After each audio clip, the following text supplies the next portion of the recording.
you've got all the Republicans and a small group of our colleagues on the other side of the aisle that do not want to see another shutdown, which is a good thing. Both sides agreed to a top line, that is the budget number before Christmas. That's also a great sign. I'm told that 5 or 6 of the bills are essentially done already, and the other ones just need some final details. I expect that we're going to start moving those appropriations bills as soon as this week, and as they start moving through the process, the goal would be to have them done on or before the deadline, which is midnight of January 30th. That's House Majority Whip Tom Emmer with me yesterday here. He's expecting government funding bills to move as soon as this week, on track to complete all of the appropriations either on or before the January 30th shutdown deadline. Congress rolling out a $174 billion spending bill, the first major funding move since last year's record shutdown.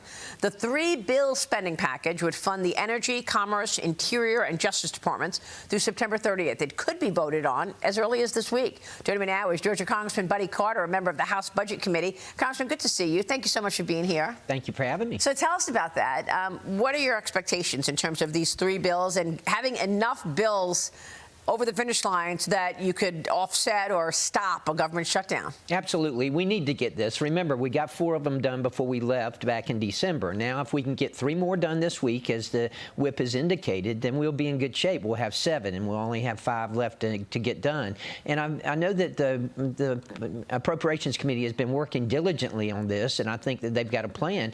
And my hope is, and my expectation is, that we will get it done before the end of this month and avoid another shutdown. So how does the Venezuela situation change things? The toppled Venezuelan dictator Nicolas Maduro and his wife, of course, pled not guilty yesterday to narco-terrorism charges in a New York City courtroom. The 63-year-old dictator called himself, quote, a prisoner of war and, quote, a decent man. He told the judge that he and his wife were kidnapped from their home in Caracas. The Trump administration briefing lawmakers about Operation Absolute Resolve, leaving them largely split along party lines. The Senate is going to vote on this bipartisan war powers resolution to block the president from further military action in Venezuela. How are you expecting all of this to play out? And let's not forget, Congressman, nursing student Laken Riley was murdered in Georgia in 2024 by an illegal Venezuelan national linked to terrorist gang Tren de Aragua. But we have to remember what the Venezuelans brought us. This is not just about drug trafficking. I mean, look at all the gangs that, you know, and President Trump told us from day one they were unloading their prisons and sending them into the U.S. And they were, and we witnessed that, and unfortunately we experienced that. And to your point, America, Georgia, we are safer now as a result of what President Trump and this administration have done. And let me just point out that no other military in the world could have pulled this off like the United States military did, and kudos to them for the outstanding work that they did. But we are all safer now as a nation. Remember, we lose 300,000 people every year to drug overdoses, much of it coming from Venezuela. And here's Maduro saying that he's a good man. Oh, yeah, drugs coming over here and then everything else that's been going on over there. America and the Western Hemisphere are much better off now than we were before he was apprehended. Well, how does this change things for you in terms of the priorities and the calendar? Well, it changes it. We still have to get our appropriations done. All of the things that were still pending still have to be done. But at the same time, it does make it makes it better for us to be able to know that we have a president who is going to stand up and who says what he means and means what he says. Yeah. Well, the Democrats, it's funny. We've got a list of Democrats who were talking about the need to oust Maduro years ago before President Trump came on the scene. And now that it's President Trump who actually did it, they're saying that it's illegal and, you know, the president should be clipped, his wings should be clipped. What about this war powers resolution? It's what ridiculous. Are you expecting? You know, the Democrats, and John Ossoff being one of them, our senator from Georgia, they want their cake and they want to eat it too. You know, they are happy that Maduro has been apprehended, but they don't want Donald Trump to get credit for it. Yet we are safer. We're a better country now, a safer country. And remember, when President Trump ran 2 years ago, he ran ran on two primary principles, that he was going to make us more prosperous, he was going to make us safer. He has delivered on both. The Working Families Tax Cut Act has made us more prosperous, put more money in our pockets. And now he has made us safer by making our cities safer and making our world safer. This is the president of peace. Remember, he has negotiated eight deals and 8 peace treaties between countries. Yeah, for sure. The president is set to meet with House Republicans today to discuss their election year agenda.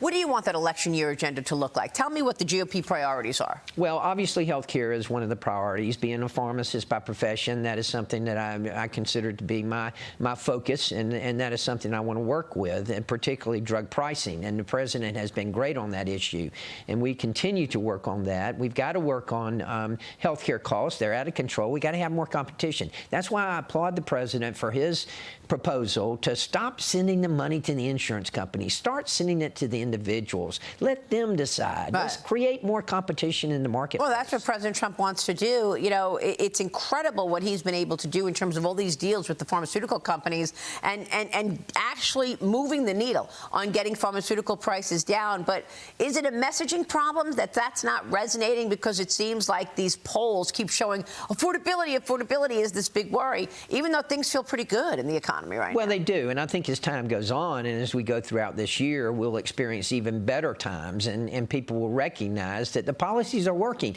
Let's make sure we understand we are suffering from the effects of the Biden-Harris administration.